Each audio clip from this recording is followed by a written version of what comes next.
Okay, good morning everybody. Okay.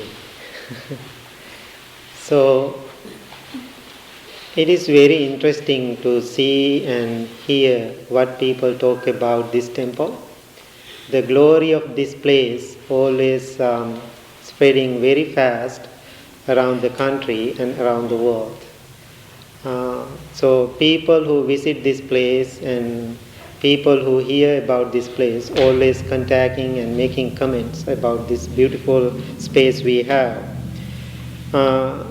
So after opening the temple, so I became kind of consultant, and so people contacting me and asking, especially young monks who moving to North America, and they are thinking find a place and find some work and supporting to people, and sometimes they don't have guidance and they don't know how to do it, and also it's very scary for unknown. So after we opened this beautiful place, so everybody get excited, and so I did something here because no ego about it. So always somebody contacts and asks some guidance. How did you do this? Last night, before I go to bed, one of young monks called me out of state, and he said, "I'm very interested to hear about your work, and so I want to get some advice and some guidelines. How did you do this? So you came to Chicago without any experience, without community, but you made whole your life and built this community. And so can you give some advice? So what are the secrets you have?" So it is very interesting when people ask that question. So I don't know what I have to say. And so then I made the joke, I charge hourly, but I will give you a 10% discount. So just kidding. And so then we start to talk, and so we talk almost 1 hour. So I was laying in the bed because I almost ready to go to bed.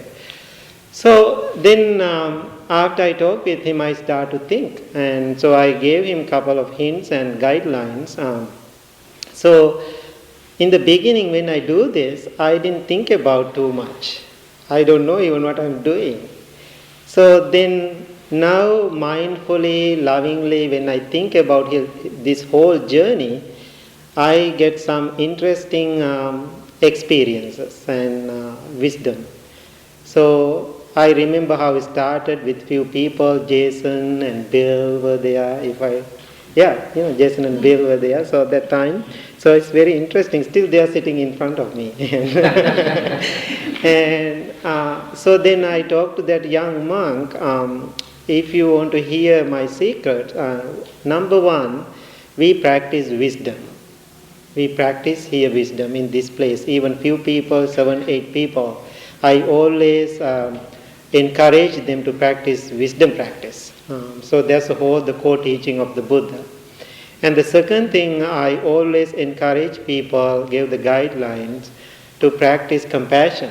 So wisdom and compassion always our core main practice of the Blue Lotus Temple.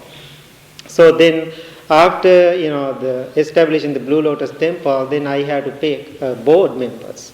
So it is totally up to me how I'm going to pick, and so because I'm the executive director, and so every time when I pick board members, I was thinking and watching and observing years or two, how many people, who are the people really deeply focus on their practice, and so how much they are making their commitment to their spiritual path. And so I don't want to have any board members who are arguing and fighting, and I don't want to have that experience. So last 10 years I did very well with the Blue Lotus members, the board members. They are wonderful because always I encourage them. So this is our part of our spiritual journey.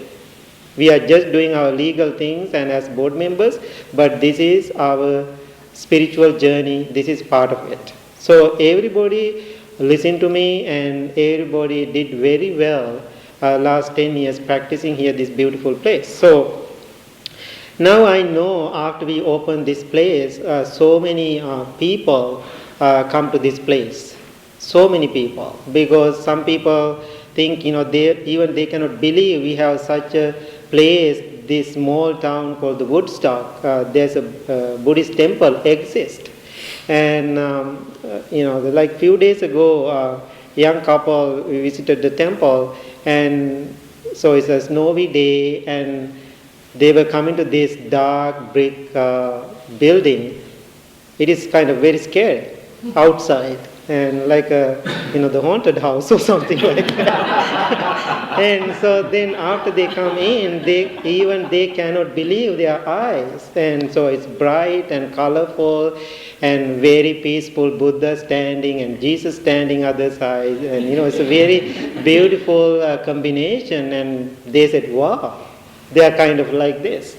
And so, what is that? So, sharing all those things, what I am asking you, especially for new people, and sometimes I feel I am getting distance from the temple now because it's big and big community, and also I am not here that much at the temple. So, I am always traveling somewhere else. So, I don't want to see that the essence of our beginning, I don't want to see we are going to lose. If you lose that, that is our downfall. So, what I am suggesting you when you come to this place, number one is our meditation practice and our compassion practice. If you really focus on those two qualities, we are fine. It doesn't matter 100 people come to the Blue Lotus Temple or 2,000 people come to the Blue Lotus Temple. It doesn't matter. If you are really focused on that wisdom practice and compassion practice, things working very well here. So sometimes people come and make the comments, and I cannot believe how friendly Blue Lotus people. They are very friendly, welcoming, always laughing. And so the monks are really laughing loud. And so sometimes we don't have a reason to laugh, still we are laughing. And so that's how we build this place, with love and compassion. Always we have wisdom. And we never build ego in people's minds. Right? Only thing we build, wisdom and compassion. So how many people totally new to temple? Very new. Like maybe 2 months coming to the temple. And so how do you feel about it? Okay. Oh, I'm sorry. I feel pretty amazing about it. It's funny that you mentioned the exterior of the temple, because I remember a couple months ago, I think it was, me and my brother came out here, and we got here early, and we were like, oh no, where do we go in? Like there's entrances, so we just waited in the car for a little bit, and then there were people walking in, and like, okay, they look really nice, maybe we should ask.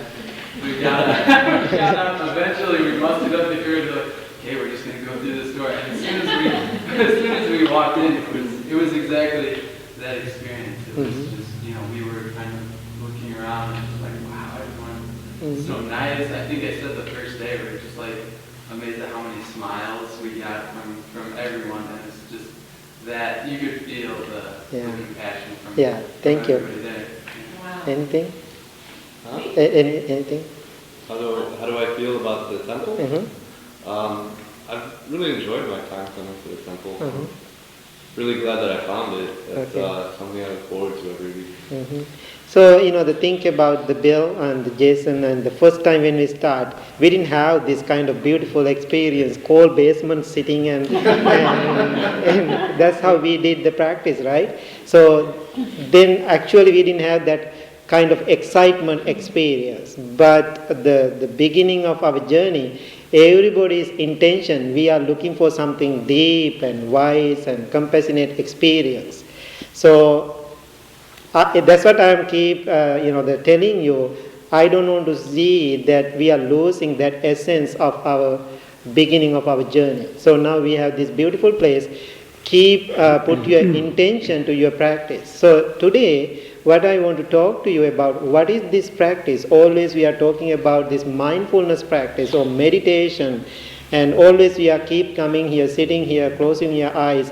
Sometimes a painful knee hurt, back pain. And sometimes people, when they come to the temple, you think, oh, it's peaceful, like John, and it's very peaceful experience. But when you are sitting for a while, it is not peaceful at all. And so then how do you feel about it? So what is that? What we are looking for? So we call the mindfulness practice. What is this mindfulness practice? So before the mindfulness practice, what you are doing as meditation practice here, what you are doing. Especially, maybe no idea, right? So especially for new people, that's what, that's why I'm very concerned about new people. New people, always new people contact me, the email or something like that. Always I'm asking them, please make a one-on-one. When you come to like this big meeting, they don't get the right message sometimes because we are not really focusing individual. So when I work with one-on-one, always I can see they keep coming to the temple because in the first place I put them to the right ideas and what they have to do. So how you feel about this meditation? What is the purpose of doing this meditation? I have no idea. Yeah, so see, exactly, exactly, that's how I really feel, thank you so much. And being honest, no idea. So, many people who come to meditation practice, always they are looking for a place to find some relaxing experience. Is it true? Sometimes, life is tired, exhausted, and looking for some peace, right? So, it is okay to come to this place, find some peace and happiness. How we are going to find it? Just being here in that, think about when you are sitting in this place, how do you feel? Relaxed and peaceful. What is that? Just those words doesn't make any sense, doesn't make any meaning to us. So in this moment you feel relaxed and comfortable, but after you go out, that experience is totally vanished. Right? So, the relaxation and peaceful experiences, most of the time they are temporary. They are come and go. They always come and go. So, but still people keep coming to this place, looking for that experience in a deeper level. So, if you want to get that deeper experience, you have to meditate. But, my personal experience, I don't like this word meditation, English word meditation at all. Because it doesn't give a right explanation what Buddha talk about mindfulness practice or the word he used, the bhavana. Right? How many people heard that word bhavana? Yeah, many people. Right? The bhavana, it means cultivation of the mind. We have to cultivate our mind. So let's go with our popular word, meditation. As meditation practice, what we have to do, not just sitting here and experience, very peaceful and quiet and, the relaxing experience. That's not enough. That's not enough. What we have to do, we have to go to the deeper level of our practice and experience that cultivation. So then as the next question, what do you want to cultivate? Come here. Anything? You want to cultivate, make your life better and peaceful? Awareness. Awareness. Why we need awareness? See how things really are. Yeah, see how things really are. So, anything? Impermanence. Impermanence. Anything? Mental flexibility. Yes, exactly. Anything else the new people need as meditation practice? Yes? Mindfulness. Mindfulness, great. Anything? Compassion. Understanding. Think about when you come to this room, sitting here, and you are training your mind to achieve those, the meaning of those words. How you are going to achieve those meanings to your life, sitting here? Concentrate. So think about what we are doing. I said what we have to do as a meditation, we have to cultivate our mind, get into those qualities. So get into those qualities, what we have to do, we have to develop the mindfulness practice. Right? So you have to observe what is happening in your mind and what is happening in your body. Right? So think about everyday life. So it's very distracting and disturbing world we all are living. So many annoying people and,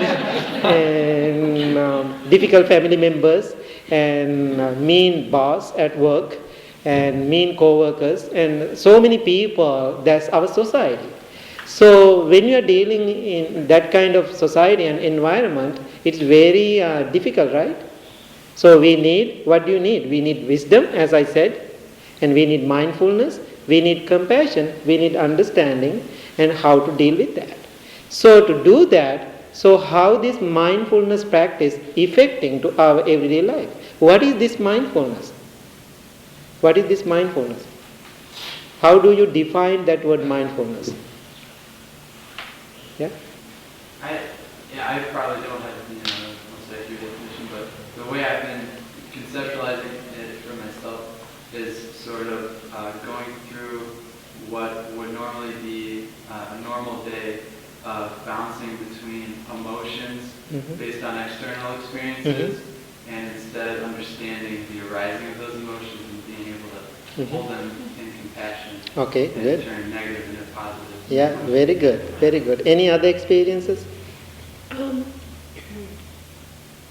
Non-judgment Mhm, is okay. really important to my practice. Okay. Just about not, seeing things but not judging them. Very good, very good. Anything? My definition is just it's an open, non-judgmental Right, awareness exactly. It's a big area. of the present moment. Okay, yeah.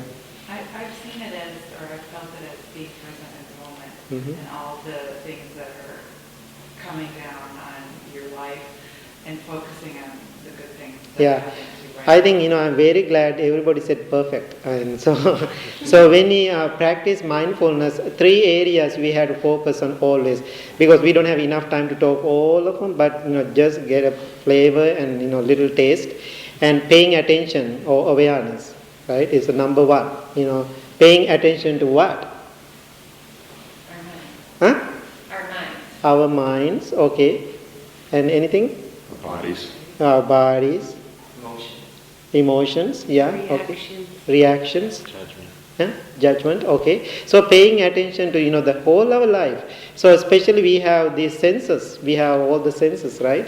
So we have to pay attention to put the attention and awareness, mindfulness to those senses, because using our senses we are receiving things, right? So one time after last trip coming from Sri Lanka, I was driving somewhere far away. So I don't want to drive that day, and somebody is driving for me. I was laying and I was kind of relaxing myself. I saw a billboard and it says, "Excite your senses." That's a billboard. It's like a commercial. When I read that, I felt that is the problem. That's the problem. So that was my topic in that evening. So always your society encourage people to excite. So the meditation practice is opposite of that. Opposite of that. Mindfulness practice opposite of that. So there is no excitement. There is the wisdom and understanding what you feel, what you see, what you hear, what you taste. Right? So paying attention means bring that awareness to your senses, whatever you see everyday life. Right? Number 2 is what she said, live in present moment. Live in present moment. So sometimes people talking to me, oh, how I am going to live in present moment, how I am going to plan my future. Right? I would plan my future. Of course, I am doing my future too. And so we always have to plan our future, but without big expectation, keep doing whatever you want to do. But enjoy this moment, what you are doing. Right? Then you can enjoy moment to moment, each activity, your companionship with other people. You can connect with them, and you can laugh, you can smile. And so always you are being present. Otherwise, people who are not enjoying the present moment, what they are doing, always complaining. Right? Complaining about. So just try to think about that present moment. Then third one, what you talk about. What is the third one? Non-judgmental.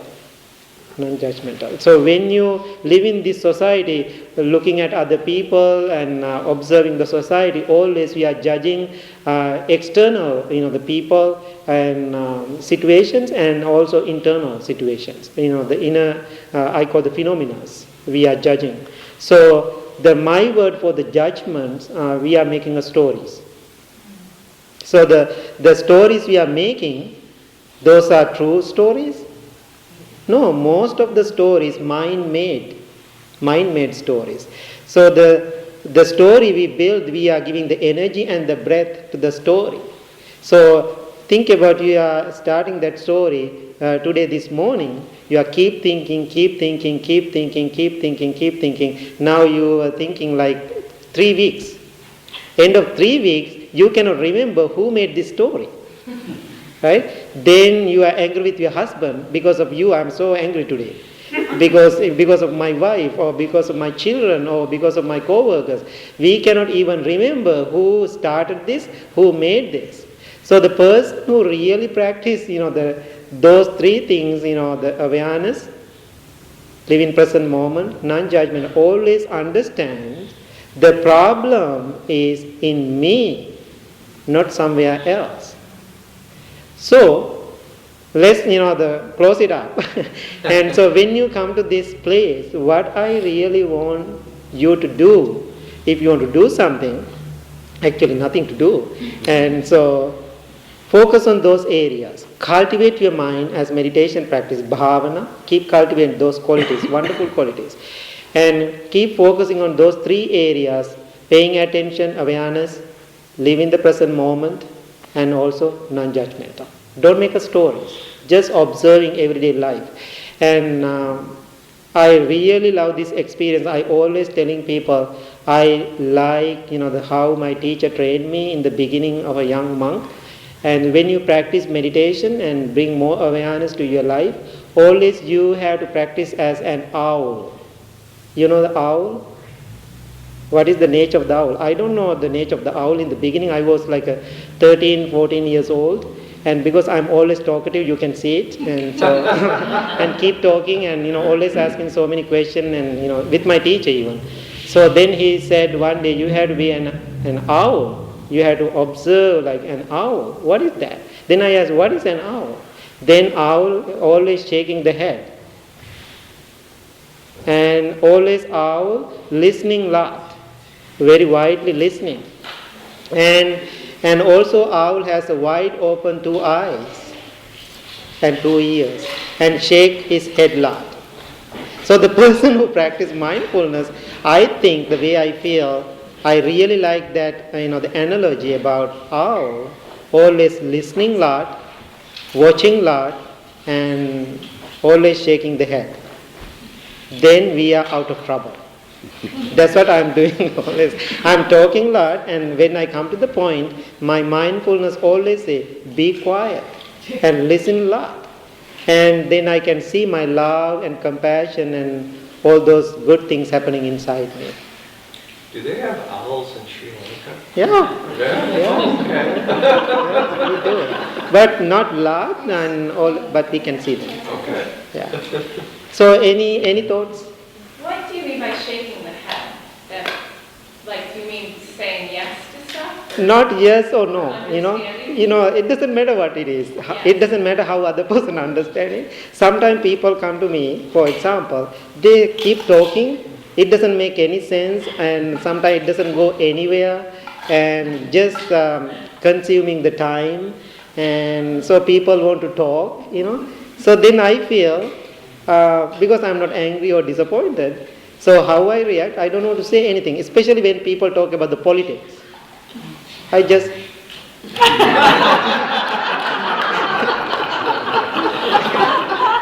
Then sometimes people, very close people of mine, they ask, are you tired listening to me? I said, yes. I remember one young man, long time ago, came to my house, Crystal Lake house, and sitting with me like 5 hours. He's keep talking about the space. Space. And I don't have any interest, and I don't know where we are going. I was keep like 5 hours. I don't want to hurt this feeling. But later I talked to him because it is not right. Now he doesn't talk like that. And so good. Thank you.